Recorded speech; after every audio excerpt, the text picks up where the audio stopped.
Welcome to the final field-based activity for school and society.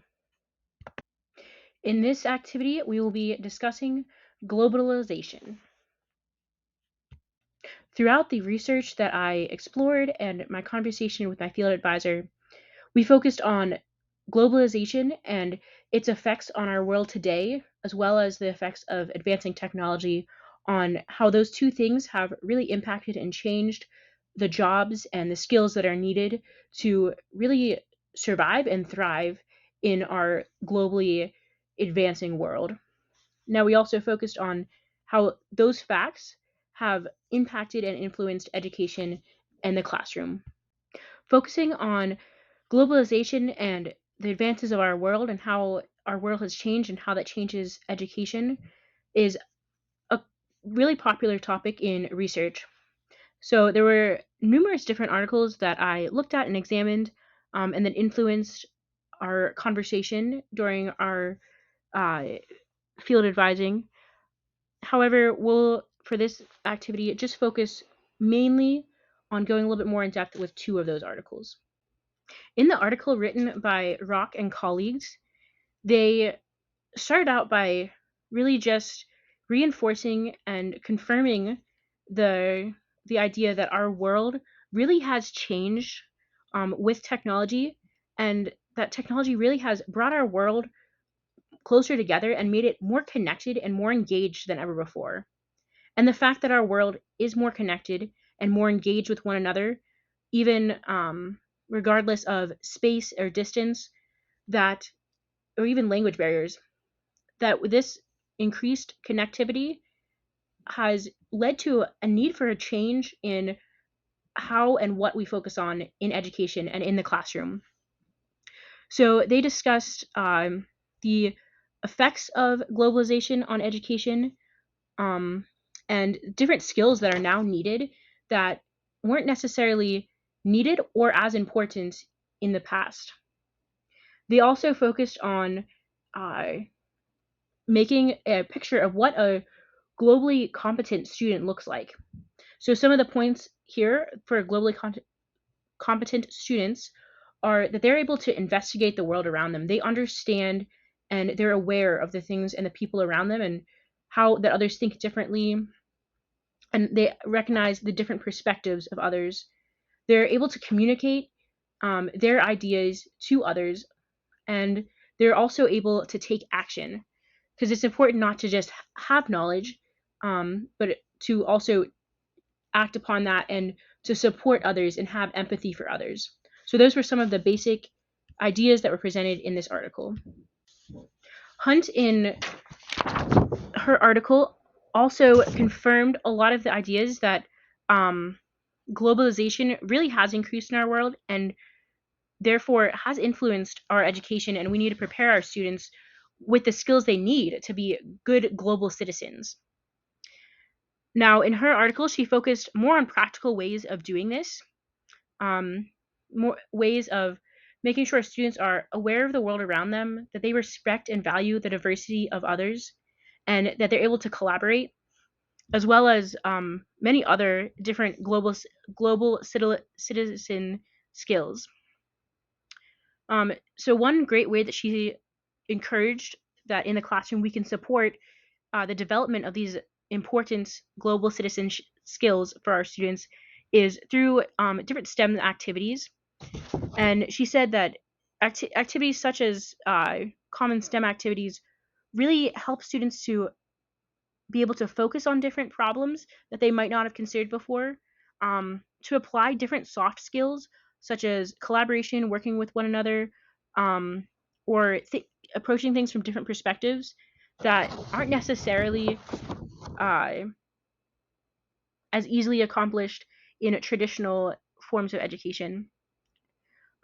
She also addressed the importance of tying in like real world problems with these different activities. So, for example, you could have your students create an activity of trying to solve the problem of having clean drinking water, which is a common problem in other countries around the world, and not maybe not necessarily in your local community, but allowing students through the daily activities that are in the classroom to consider and to gain awareness and empathy for others around the world.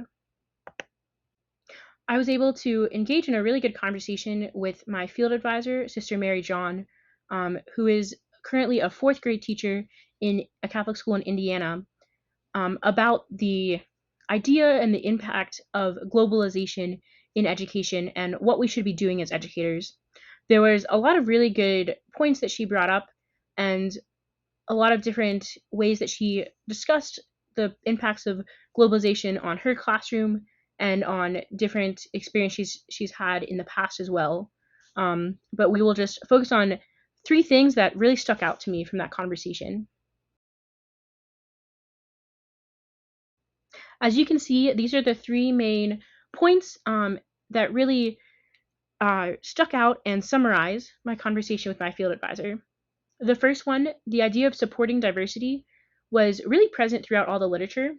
And Sister Mary John brought up a good point, of how not all you don't always have culturally and linguistically diverse students in your classrooms.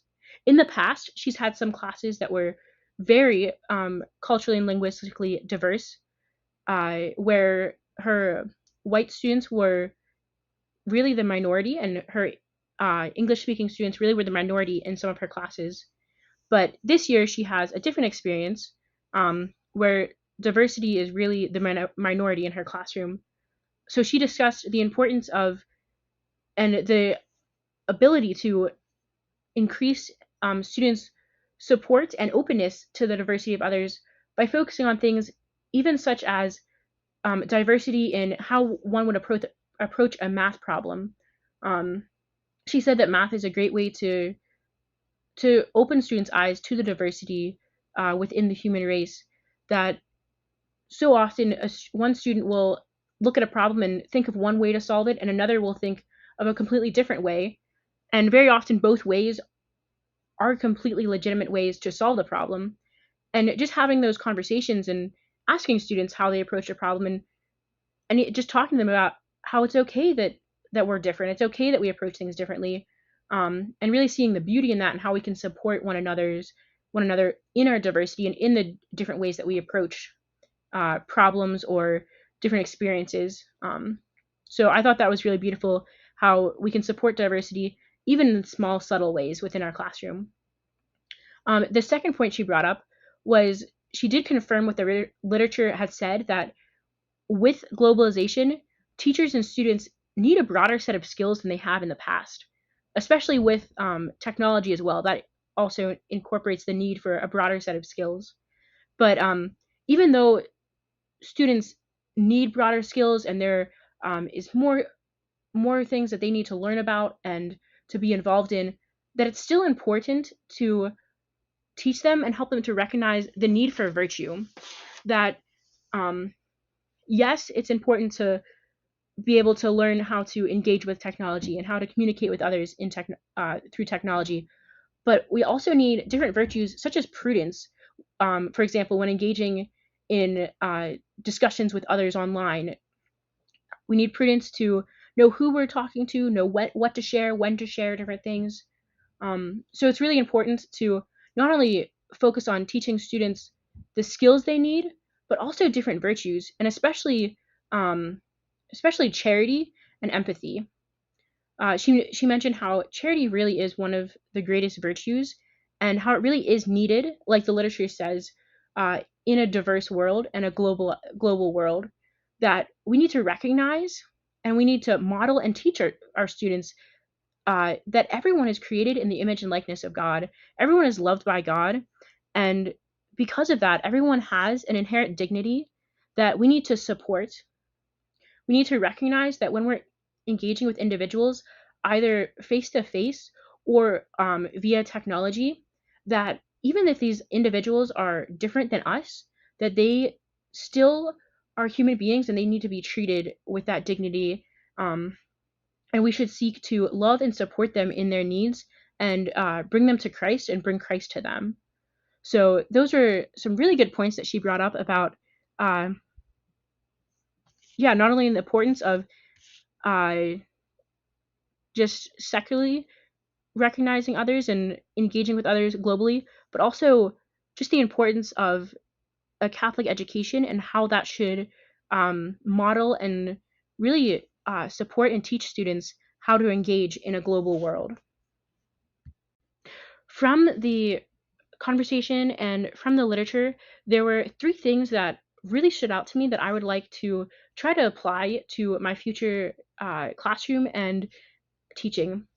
The first was the concept of charity and virtue and putting into action what really needs to be done.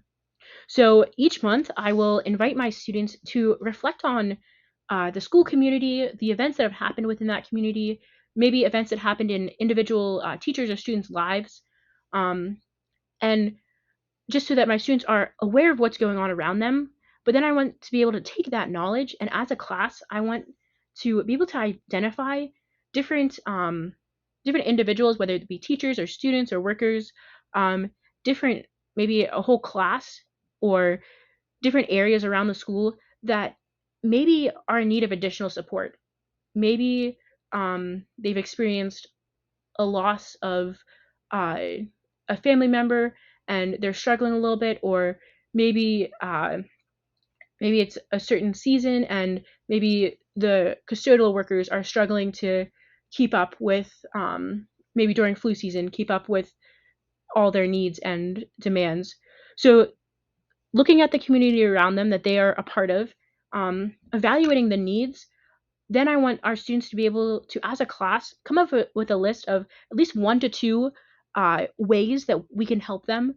And as a class, we'll develop service projects. They can even be something as simple as um, during our free study break, instead of taking the time to just be on our computers, we'll, as a class, go out and pick up the paper in the hallway. Or just, it can be something as simple as that. Um, then our students will work as a class to develop those service projects, be them big or little. And as a class, we will put into practice the different virtues that are needed to help support our community. So that's the first goal of focusing on really putting into action the charity and virtues that are needed uh, in a global world. The second is a personal goal of awareness, being aware of the diversity in the world and how that might influence one's thoughts or actions and how that might influence my classroom is really important. So each semester, I want to identify at least one topic related to diversity, whether it be a culturally diverse thing, learning diversity, different life experiences, or whatever. I want to identify one topic in one of those areas and research that topic, gathering at least um, at least 3 different resources on that topic and its influence on education. And taking this information, I'm going to take time to reflect on how it does or how it could influence my classroom or my school, and determine at least one way I can use this information to improve my teaching within my classroom or within my school community.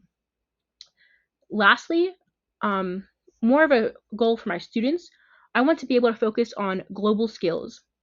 Now, being able to live in a global world and having the skills to live in a global world is really important because that is the world that we are in and we are just going deeper into. So it's important to be able to ensure my students have the skills they need to succeed in the world they live in. So at the beginning of the year, I will assess my students' skill sets um, that they will need for a global world. So, for example, how are they with collaborating, with critical thinking? How are they with empathy, and different skills like that? So, I will assess my students' skills in that, but I also have them assess and reflect on it themselves and identify different areas that they want to grow, different skills they want to grow in. I'll take this information then and I will directly instruct my students on 1 to 2 of these skills each quarter. And after I do that, I will provide them with different opportunities to practice these skills in lessons or um, different free time or different activities within the classroom. And then at the end of the quarter, uh, I'll go back and reflect on my students' growth, but I will also give them the opportunity to reflect on their own growth on these skills. Where have they improved, and what areas do they still need or want to focus more on and hone in these skills even more. Thank you so much for watching my final field-based activity focused on globalization and the classroom. God bless.